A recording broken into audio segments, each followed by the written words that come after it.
How tired are you of doing press?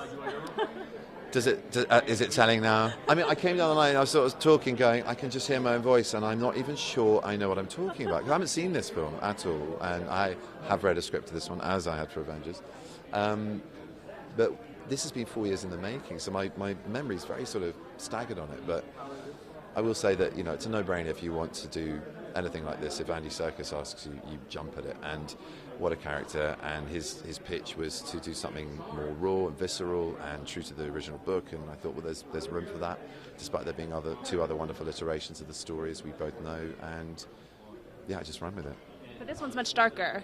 It's by no means a Disney movie. This is a dark, grittier tale, it seems, right? I think so, yeah. It's sort of unapologetically about animals in the wild and how a human can or can't assimilate into that jungle order, and what the parallels are between a lot of species who are, hairbreadth away genetically from being us. And it's weird how things, when they break down, can form massive parallels to our own.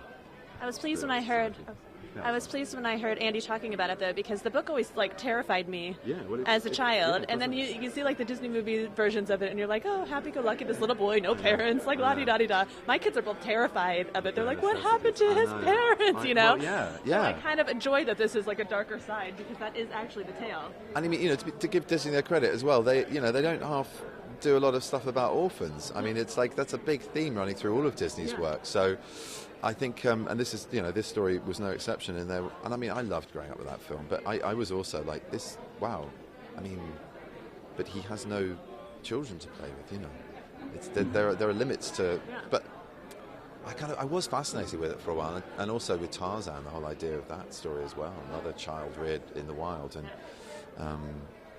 there's a sort of majesty and order and dignity to it, as well as visceral, wild, tooth and claw nature to it, obviously. Is it a bit intimidating to take on the character of Shere Khan? Because it's such a after George Sarnas and Idris Elba, yeah, of course it is. But we had a very different take on it, and that's all I really needed. I played iconic characters before that have been Sherlock Holmes, but they've been played by a lot of people before me. So I guess I've kind of just gone in with the attitude that I can only do what I can do with it, and I try not to let the other things influence me, because then it won't be my own or different for the audience. So it will be different, definitely. Yeah. I guess now that I'm running through all your characters in my mind, that is a common thread of your. A little bit Khan as well, I suppose. But the other Khan I played, not Shere Khan, but Khan is Star Trek. And then, Sherlock is always the one that springs to mind as far as going, well, with the right guidance and the right people doing a lot of the heavy lifting about legacy and the origin of these characters, I'm free to experiment and try and do something that's unique or my own in some